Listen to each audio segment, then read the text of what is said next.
ঝিনাইদহে এমন এক দিঘি আছে যেখানে নাকি পানির জন্য প্রাণ দিতে হয়েছিল এক রানীকে। চলুন দেখে আসি সেই দিঘিটা কেমন। কথিত আছে এক রাজা এই দিঘিটি কাটার পরে সেখানে পানি উঠছিল না।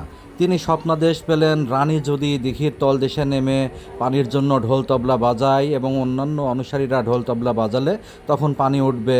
যথারীতি রানী নেমে যাওয়ার পরে সেখানে পানি আসতে শুরু করে এবং ঢোলের শব্দে রানীর বিপদ কেউ বুঝতে পারে না। এজন্য রানী এই পানিতে হারিয়ে যায়।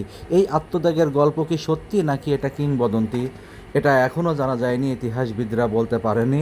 তারপর থেকেই এই দিঘিটির নাম হয়ে যায় ঢোল সমুদ্র পুকুর, যেটা ঝিনাইদহ জেলার খুব বিখ্যাত একটি জায়গা। পানি উঠেছিল কিন্তু ওই লোকগুলো আর উঠছিল না। তো দর্শক, আমি এখন আছি ঝিনাইদহ জেলার ঢোল সমুদ্রতে। এটা একটা পুকুর, কিন্তু এ নিয়ে অনেক গল্প প্রচলিত আছে। অনেক নাকি জিন করে ভূত পেতনি এর ভেতর দিয়ে উঠতো। তা এখন এই মাগরিবের সময় এই জায়গাটাতে একটু ঘুরতে আসলাম। তো আপনাদেরকে সামান্য পরিসরে একটু দেখানোর চেষ্টা করলাম। ধন্যবাদ।